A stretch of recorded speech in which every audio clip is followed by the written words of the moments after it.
Hello everyone and welcome back to Too Cool for Middle School. Today is the day, this is the time of year when we are going through all of my lesson plans from the previous school year. I've done these videos for the past 2 or 3 years now, so I can link those below. And what I like to do in these videos is just an overview of everything that I taught in an entire school year, because I remember when I was a new teacher, when I was a first year teacher, I was teaching 8th grade US history, and there was somebody else I knew that also taught that. And I remember asking her, like, can I just see everything you did?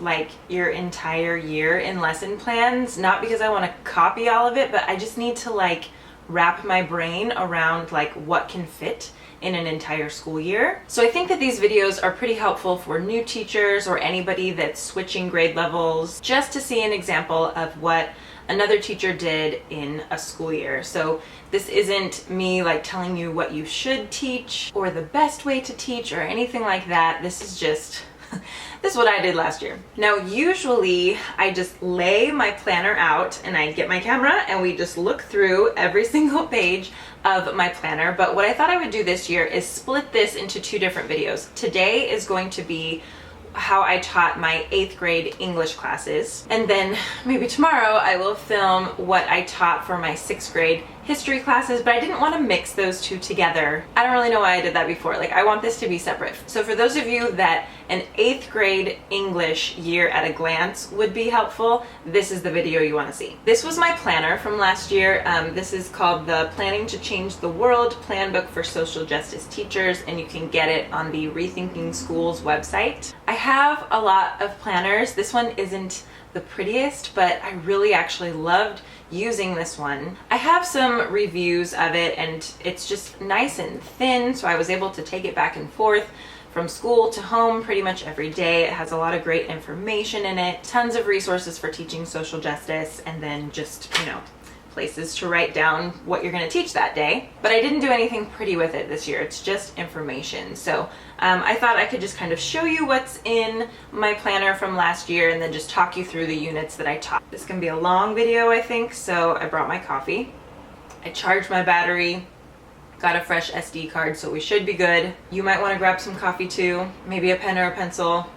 We've got some work to do. Okay, so the first thing that I did this year was just print out a pacing guide that I just made myself with each week of the school year.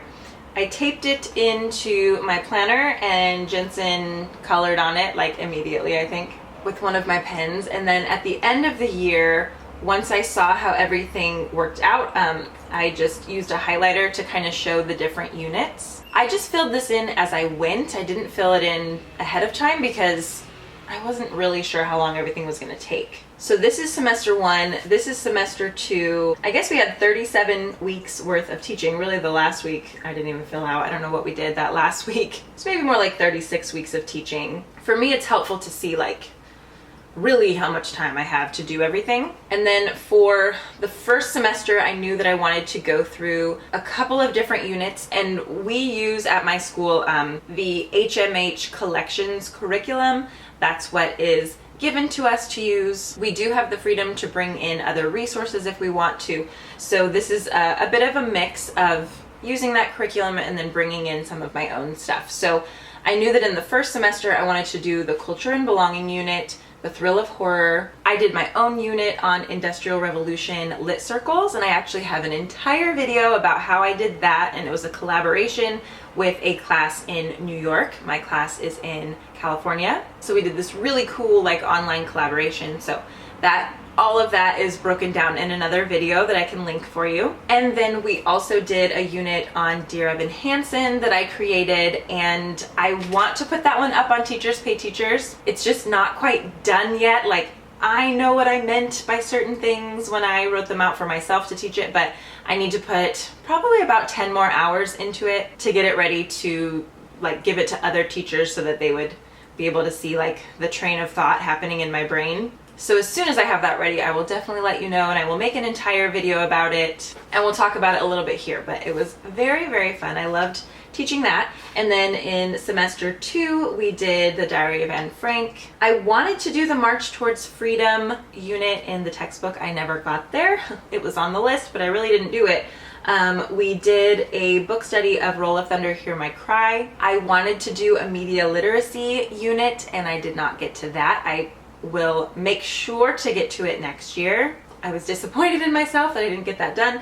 And then we did some poetry. So really in 1 year we did Culture and Belonging, Thrill of Horror, Industrial Revolution Lit Circles, Dear Evan Hansen, Anne Frank, Roll of Thunder, and poetry. There were maybe a couple of other things mixed in there, but those were our major units. Okay, so let's break this down by week and I'll talk about the units and some of the lessons that we did within those units. Okay, so week 1, I started with just like getting them on all of the platforms that I wanted them to use. So like Google Classroom, I have them do like a scavenger hunt of our syllabus. I got them on vocabulary. I taught them my structure for a 1-chunk paragraph because that's something that they're gonna need all year long. See, we did types of fiction. We went to the book fair and they took their SRI test, which is like Lexile level. So all that took up the first week of school. So then week 2, we really got into the first unit in the HMH curriculum, the Culture and Belonging unit, and I actually really like it. And I think I have a whole video dedicated to how I taught that as well. I start to lose track, but yeah, I think on YouTube I already have a whole video about everything that we did. I did some things the same this year, some things differently. I started it off with having students make an identity map, and they have resources for how to do an identity map on teaching tolerance, either teaching tolerance or facing history in ourselves, and actually probably both. And those were very useful because we were talking about concepts and like ways of thinking that we were going to need for the entire year. So we reflected on our own identities and kind of connected to other people through their identities and even applied those things to characters in our books. So we started with that. And the first story that we read was My Favorite Chaperone. This is a story about a girl from Kazakhstan, and one very interesting thing about the story is that she speaks Russian. Her family kind of has like Russian culture really, but most people from Kazakhstan look Asian. It's really like part of Asia, and most of my students are Asian, so it was really fun to like play with that a little bit, especially since we had been talking about identity. So we read the story and they definitely didn't picture her as Asian, and we listened to it through the HMH like online resources, and the actress that does the reading has a little bit of a Russian accent while she reads for her. So they pictured this character as, you know, kind of looking white. But then I showed them a video of a YouTuber named Aslan. He was Estay's boyfriend for a long time. I shipped them so much. I was so heartbroken when they broke up, and I'm still heartbroken about it, and I still use their video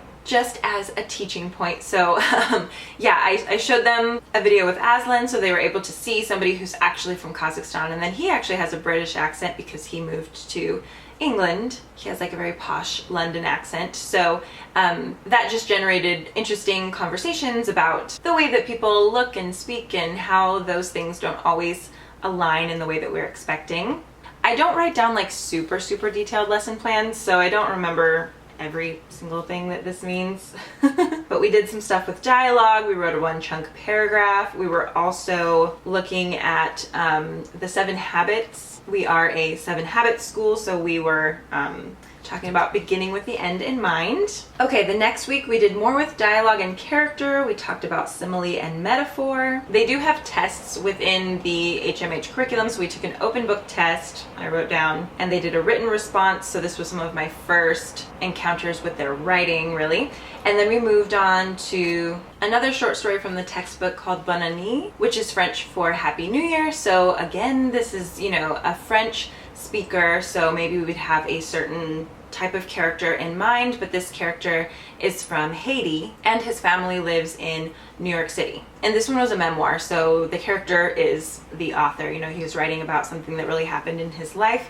So I think what we did was made an identity map for that character because he's complex. He's Black, he speaks English, he speaks French, he's Haitian, he's a refugee. His family kind of wants to go back to Haiti, they kind of don't. We talked about Papa Doc and dictators and got into the history of Haiti Haiti a little bit. One piece of feedback that I got at the end of the year from a student, I just take like anonymous feedback through a Google form, which I only suggest you do if you have very thick skin, but somebody said like, this is English class, not history class, because I always bring in like the historical context behind everything that we read.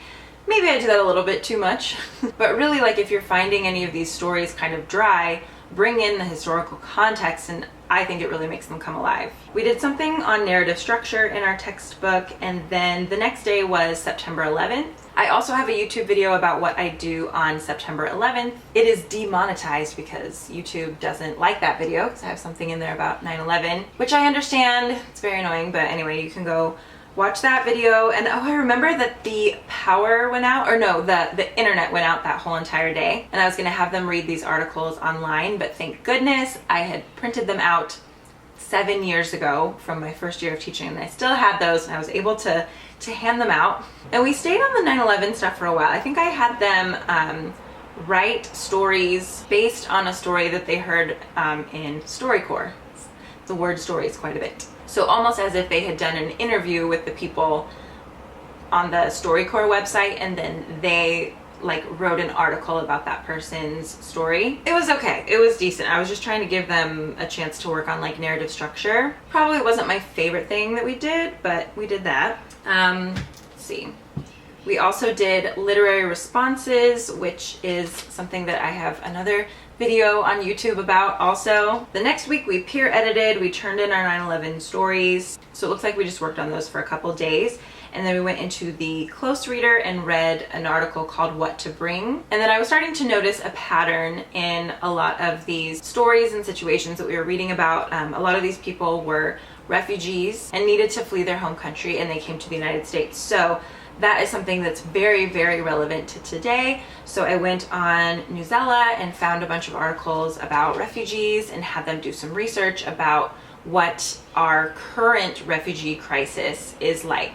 We just did some like, you know, who, what, when, where, why, how stuff with that, just so that they could like process it a little bit. I think I made that a free resource in my Teachers Pay Teacher store if you want to find that. Just help students work through kind of like heavy articles and just like process that information. And they all looked at like different articles, so they were able to share that information with each other. And then I made like a bulletin board in the hallway out of their projects. I mean, they were just like mini projects, but it was information still, so that the rest of the school could see the research that we were doing on the current refugee crisis. The next story that we read in the textbook is called The Late Homecomer, and it's about a girl who is Hmong, and she's also a refugee. And it was sort of interesting because a lot of my students are from like China and Taiwan, but they really didn't know about Hmong people. And Hmong people are an ethnic minority like within China and Vietnam. And during the Vietnam War, they were heavily persecuted, and Viet Cong soldiers tried to eradicate them. So it's a very sad history, and one that a lot of my students had never heard of. So the first thing that we did to just kind of get like an in to some Hmong culture was we watched a video about Hmong food. And so I think, is it the Fung brothers? They have a really fun YouTube channel, and they do a lot of eating, and they had a cool video about Hmong food,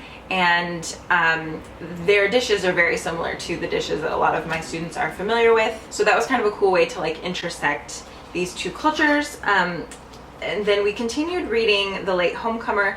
I also read the actual book, like the full Late Homecomer, and in our textbook it just gives one excerpt, and I don't think that it is a very representative excerpt. Like, it doesn't really show what the book is about. It's definitely not like the best section of the book. So then I just photocopied a different excerpt section and had my students read that, because there were just sections that were better. So yeah, we did a little bit more with The Late Homecomer than maybe people usually do. Okay, and I was still having my students read articles about Papa Doc and Baby Doc, who were dictators in Haiti. But you do see how all of this like intertwines. So this was pretty interesting. The next short story that we read in the close reader was Museum Indians. I really love that short story. Oh, okay. And then we watched a TED Talk by the author of The Late Homecomer. Okay, yeah, she has a TED Talk. And then We talked about what is a refugee, because as we were reading through Museum Indians, we looked at the possibility of Native Americans really being refugees in their own home, refugees on their own land. And we had some really interesting conversations. And if you go back to like my vlogs from September/October of last year, I think I talk more about how we did it like in the moment. So you can get a few more details there. And then one of the next things in our textbook was a poem by Sherman Alexie, but I wasn't sure if I wanted to teach Sherman Alexie, considering the sexual assault allegations against him. So we had a group meeting in all of my classes, and I just kind of updated them on what is going on with him and let them decide whether or not we wanted to still read his work in our class. This also led to some really interesting conversations, and I think all 4 classes decided they still wanted to read the poem in our textbook, but that they also wanted to make sure to read voices of other Native American authors, because we want to avoid having like one spokesperson for a group of people, because if they get tainted, then that can really be a problem. So another thing that we did too, because as I'm like mentally trying to think of which word to use, Native American, American Indian, Indigenous person, we watched a couple of YouTube videos from the perspective of people who identify in that way. And in one of them, they talk about how they prefer to be referred to.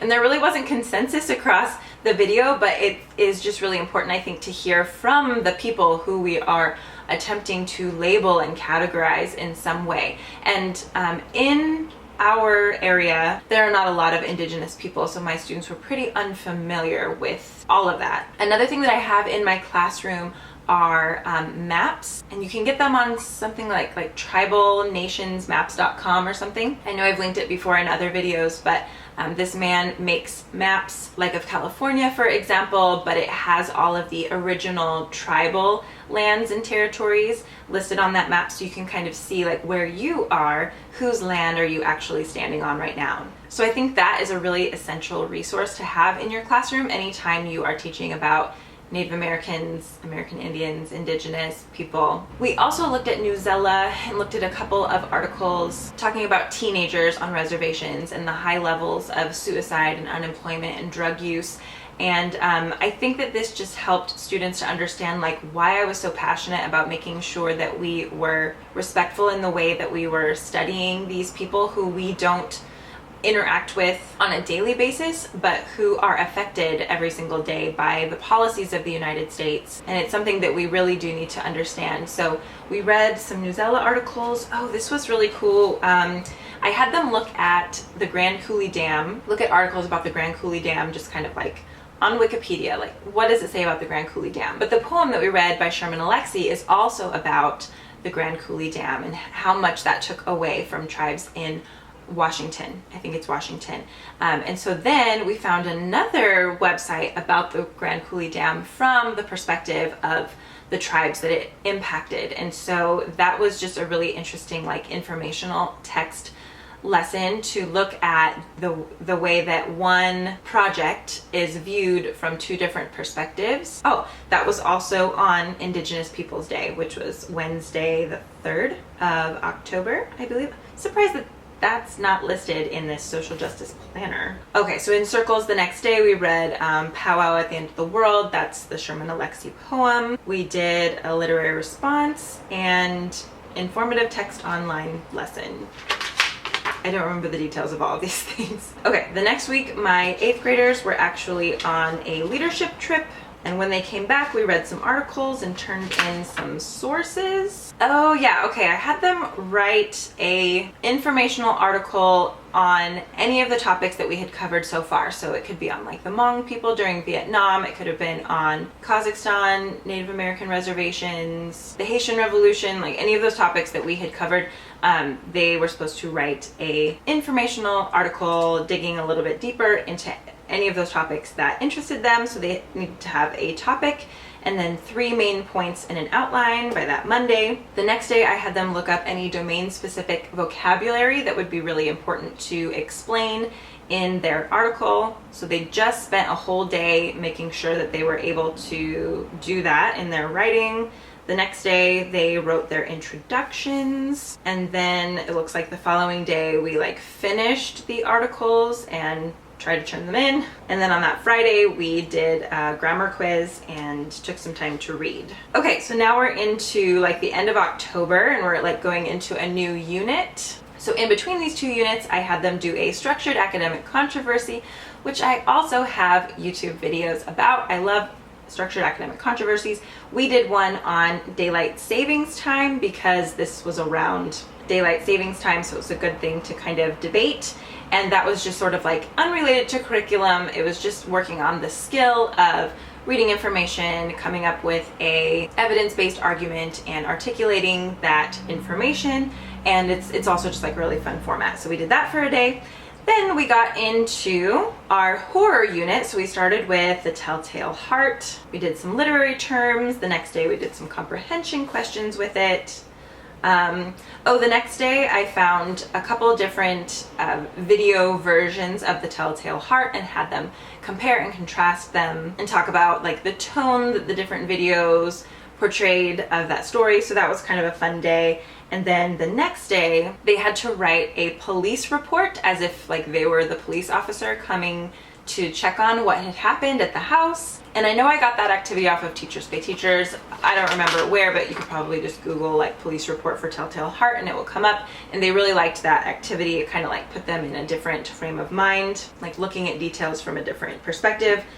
The next week we started The Outsider. That was also in our textbook, and I think I also have a YouTube video about how I taught that. And there is so much vocabulary in that story. It's actually a really funny story, like once you understand all of it. I mean, it's very well crafted. No pun intended for the guy's last name. I think that he is like a problematic author. I don't really know anything about him. The textbook was the first time I'd ever encountered one of his stories, but it is a really good story, and I have a Teachers Pay Teachers resource for like creepy words. Like this is just a kind of a fun way to learn vocabulary through that story. And then the next day was Halloween and we did a Telltale Heart escape room. That was super fun, and I also have a vlog about that experience, and it's like live action, so you can go see like exactly how we did a escape room for Telltale Heart. That was really cool. Let's see, the next day we did like some reflecting, a quiz, then we did some vocab words, and then we started Monkey's Paw. We did some questions for Monkey's Paw and another video comparison. I really like the Monkey's Paw. I have more to say about that one. I need to look into it more, but what I want to do next year is like use it to teach a little bit more about like colonialism in India. I tried to do that a couple years ago. I have a lot of students from India, or their parents are from India. Thought maybe they'd be a little bit more into that. They really didn't care, but yeah.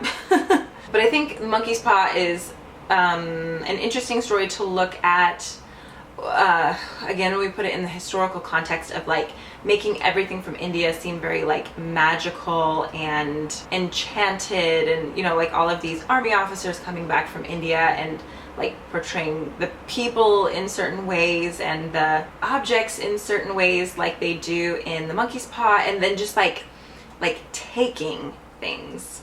I think that's a theme that you could really like flesh out in the Monkey's Paw. Taking things from somewhere else and then the consequences of having that thing. Maybe you are cursed when you do that. I don't know. There's like a lot you could do with Monkey's Paw. Okay, then we went into Dear Evan Hansen, and again, this is like a really hard thing to teach. I just love the musical, and the lyrics were written so well that it was really fun to just look at the lyrics. We didn't do the novel. We just looked at the music and the lyrics themselves. So it really wasn't even so much about the plot as it was looking at the way that these amazing songwriters, you know, they're the same guys that did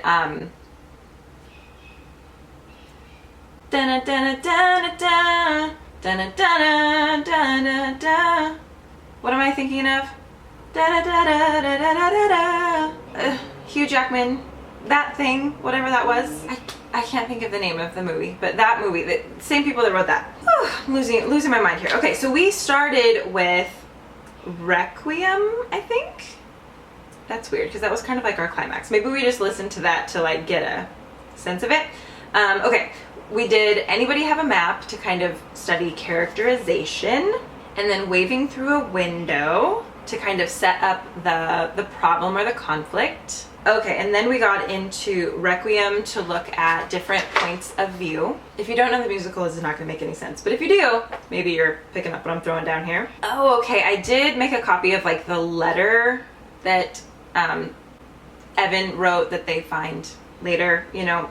So we looked at that letter just like for context. I would move that earlier in the unit next time. Okay, we did philosophical chairs about something, and we did a mystery hangout. Oh, we did that with Emily's class. Okay, because we were trying to get ready for our literature circles, so we were kind of just like doing some prep work.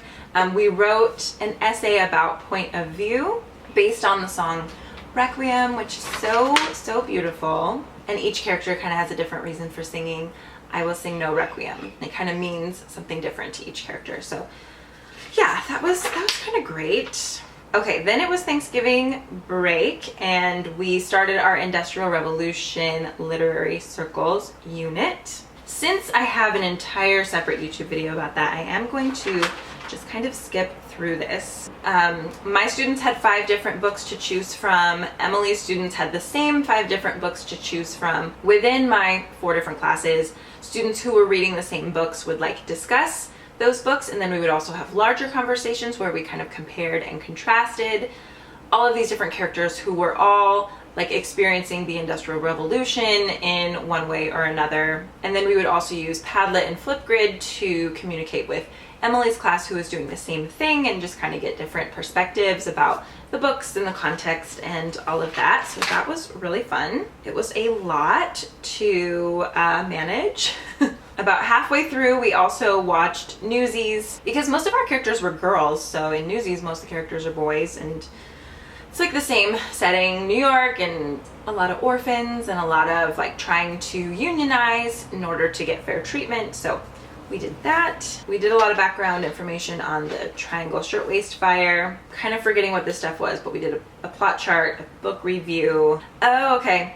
And then we did a mock trial at the end of that. Like we put the factory owners on trial. That's also in my vlog. And then it was Christmas break. So moving right along. Okay, so that was semester 1. Now moving on to semester 2. We came back. We set some New Year goals. We read some Newsella articles just to get us kind of back in the swing of things. We did a structured academic controversy on banned books, because the next book that we were going to read was, we actually don't read like the book, The Diary of Anne Frank, like Anne Frank's actual diary. We read the play version and then just like excerpts from her diary. And again, that's all within our textbook. So we got into a little bit of background information about the Holocaust. There's still so much that they don't know in 8th grade, because they don't take like world history, this kind of world history, until high school. So there was quite a bit of background information that I needed to fill in. Okay, so then we also did a lot with European geography, because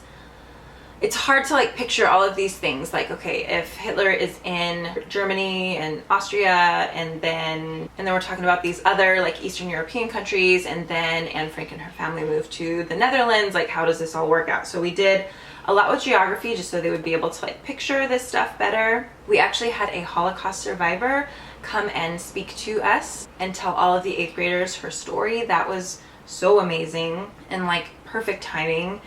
So she came and did that. I believe that she lived in Ukraine, so it was good that we had done some European geography just to kind of like place all of what was going on. Okay, so we did like Act 1 and 2, and then we wrote a 1-chunk paragraph about that. We did some listening. We read some of her letters, and I just kind of had different strategies for note taking. So we did this like 3-2-1 note strategy, which I think you can also find on Facing History and Ourselves. Looks like we watched a video. Oh yeah, so we kind of like read the play, read her letters, and watched a more recent like video adaptation of it, like all at once. We were kind of just like mixing it all together, because the previous year I took way too long to teach this, so we just kind of mixed it together to like make it go a little bit faster but still understand what was going on.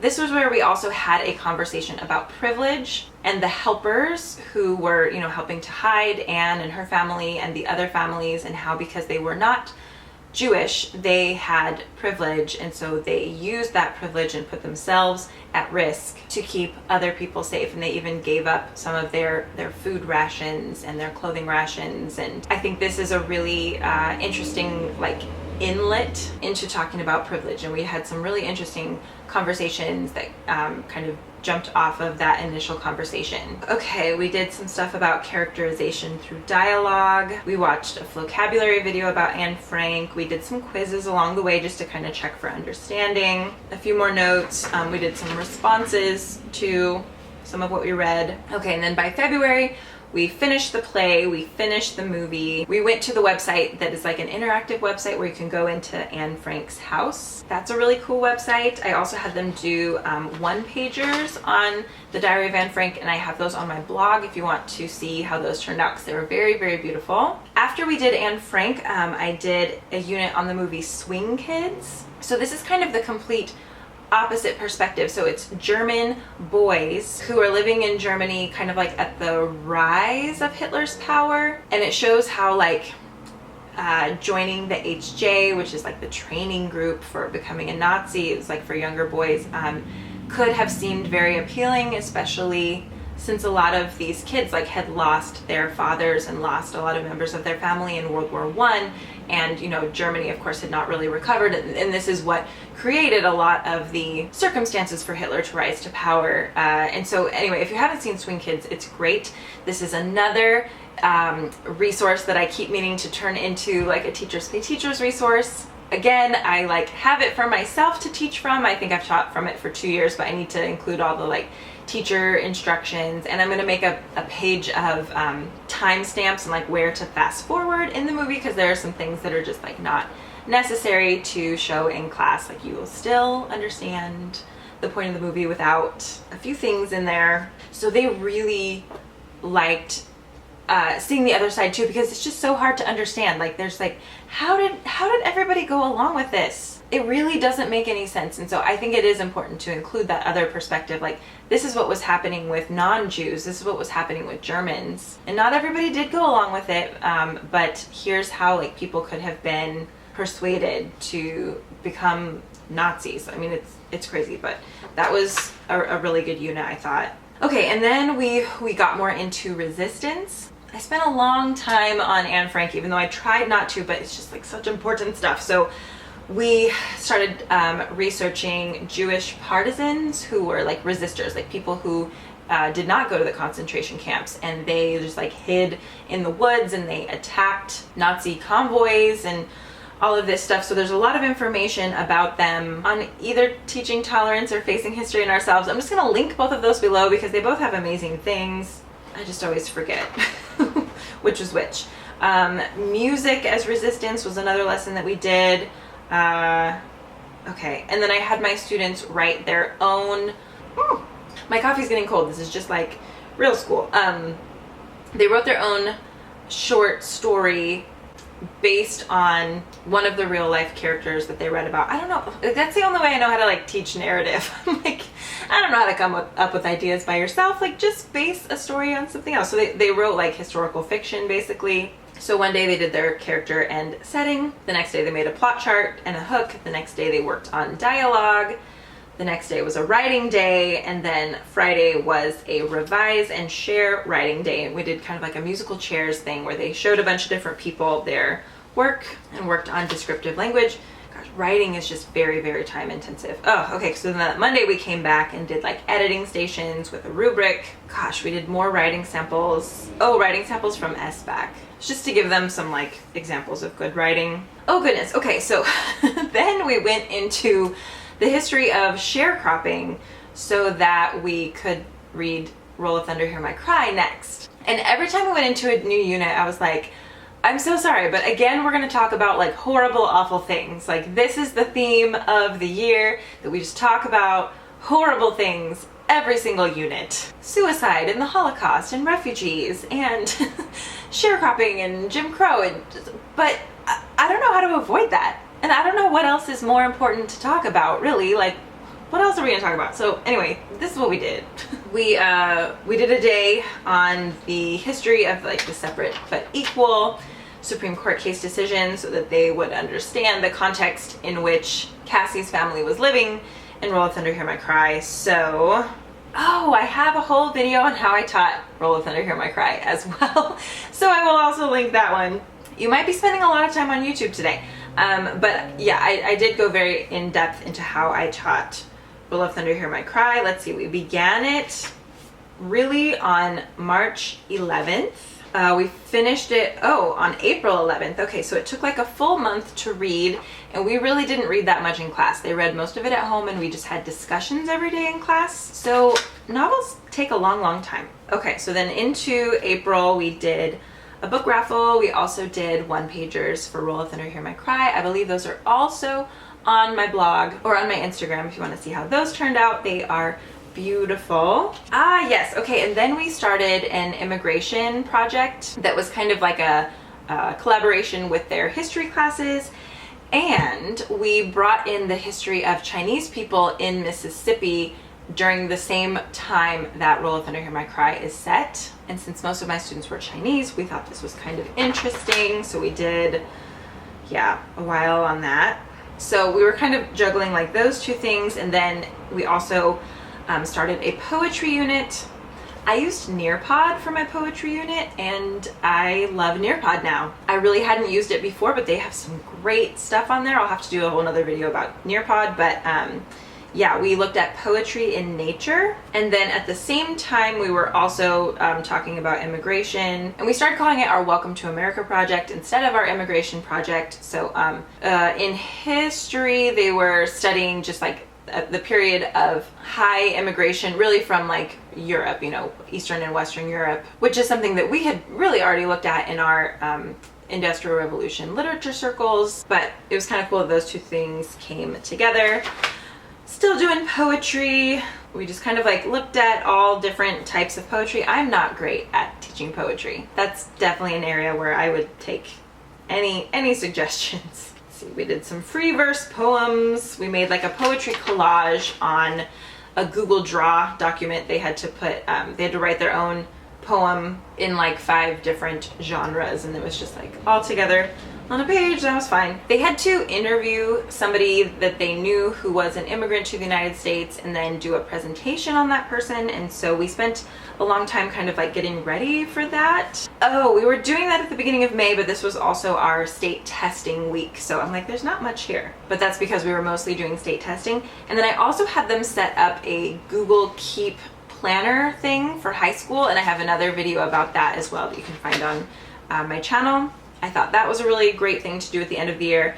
Okay, we're up to like May 13th, and we did our presentations. That took the entire week, it looks like. Oh yeah, and then the next week we got into the lyrics from Immigrants We Get the Job Done, which is on the Hamilton mixtape. And we did some cool like gallery walk inspired lessons from that. Gosh, and then I had to be at a training for like 3 days in a row. So they did some stuff on Nearpod, on gender equality. Oh, they did the Newsfeed Defenders game on iCivics, which I totally recommend.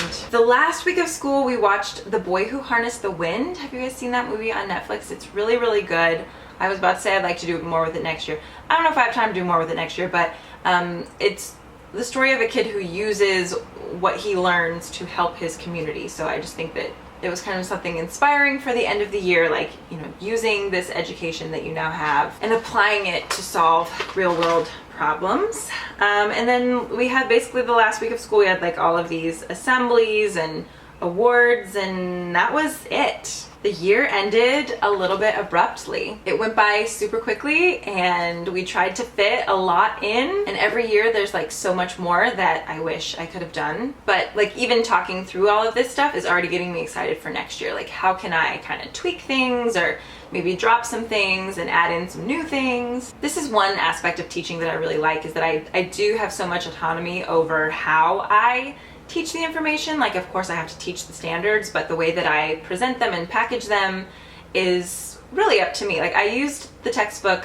what was it, maybe like half of the time. And then I kind of drew from other resources the other half of the year. So there's a bit of a mix, and that can be difficult, but I also think that it's just a lot of fun. And I kind of try to tailor things to like my students' interests as well. So depending on the classes that I have next year and what they're into and what really like gets them motivated, I'll probably change things up. So anyway, I know this video was very, very long. I've been sitting here forever and my coffee is cold, but I hope that this was useful to you. And if you want more details about certain things, I will list all of those videos down below. I'm already stressed that I'm gonna forget, but I will try to do that. I will also make one for 6th grade history, and I will try to get that one out and filmed and edited and all of that as well. Thank you so much for being here and subscribing to my channel if you're a subscriber. I really love this little community with you, and I will see you in my next video. All right, bye.